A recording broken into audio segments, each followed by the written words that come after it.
Noteworthy Living, a place where you can find inspiration and motivation to live a noteworthy life. So every month I'm going to have a book review, and I'm going to post it on the first day of every month. So the calendar day is going to change depending on when the first of the month lands, but you can expect a book review the first of every month. I'm also going to do Monday motivation little videos that might turn into Monday and Wednesday, Monday and Friday. I'm not sure, but right now it's Monday motivational videos.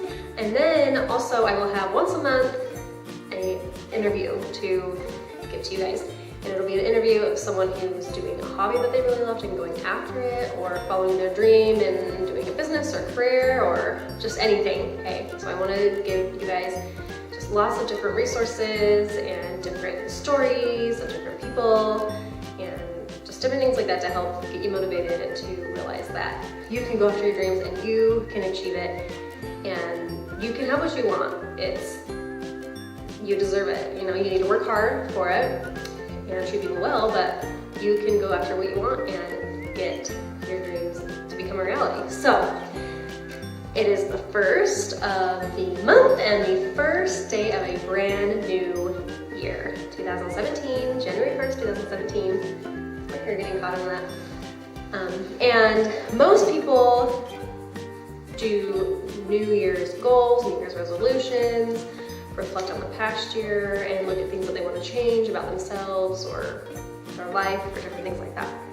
And I'm one of them. I am all for setting goals, and setting goals at the new year, it really is, for me, just a fresh, it feels just like a fresh start. You can obviously set goals and decide to make changes in your life at any day in the week, month, year, decade, anytime, any second of any day. It's always the beginning of a new year if you want to look at it that way.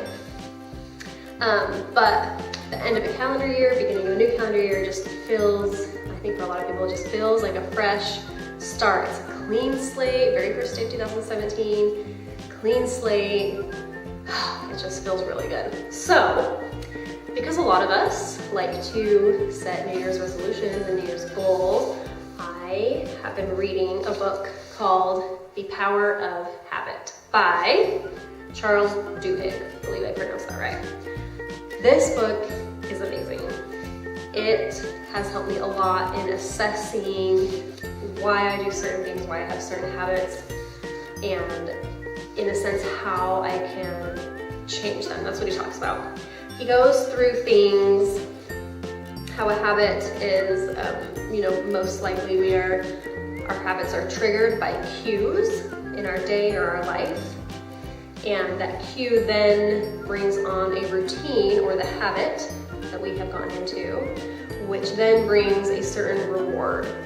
And a lot of times bad habits, the reward maybe is good for a minute, but then afterward we're like, oh shoot, I need to change that habit because I don't want this to be my life or whatever, say, like for me, I love soda, I really do love it. And sometimes when I'm stressed, a lot of the times when I'm stressed the past couple months, if I'm stressed, that's my cue or my trigger.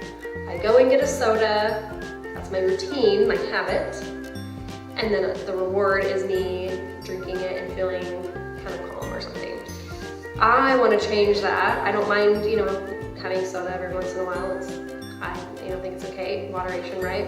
But that's not a good habit. I don't want to continue drinking soda. I don't want to have to be dependent on that to make myself feel good. I want to change that into either whether it's drinking water or having a green smoothie or going running or just anything else than always, if I'm stressed, having a soda to make me feel good. So he goes through that. He goes through a ton of different stories and examples and scientific studies and different things like that to give you different perspectives of different people's habits and how they overcame them, or how they didn't and what happened. It really is so good. It gave me, reading this book let me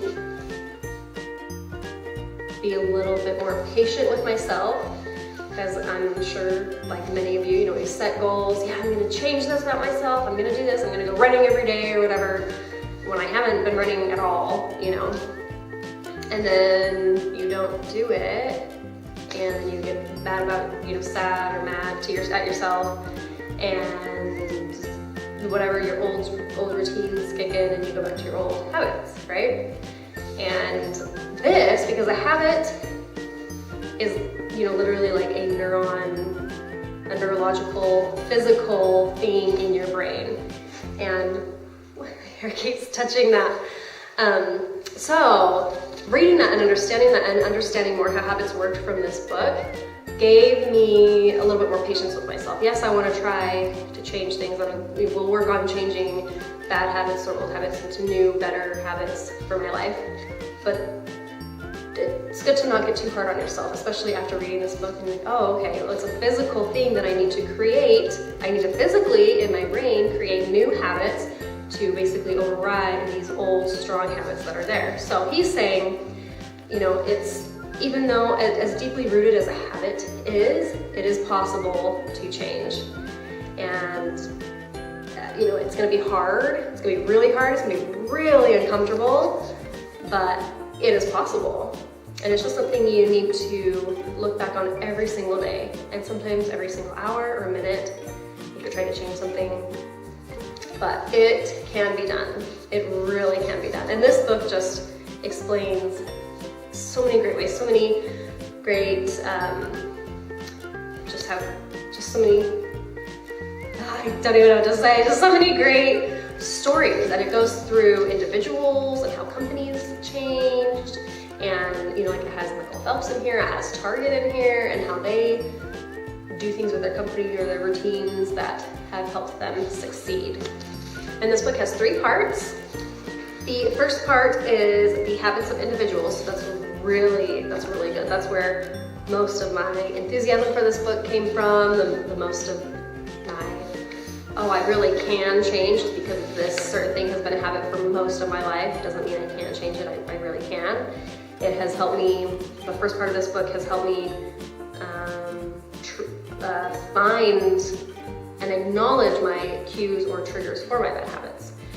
So the first part of this book, well, the whole book is great. The first part of this book was really, to me, really was probably the most important part of this book for me, because it helped me understand why I do certain things, certain times, in certain ways.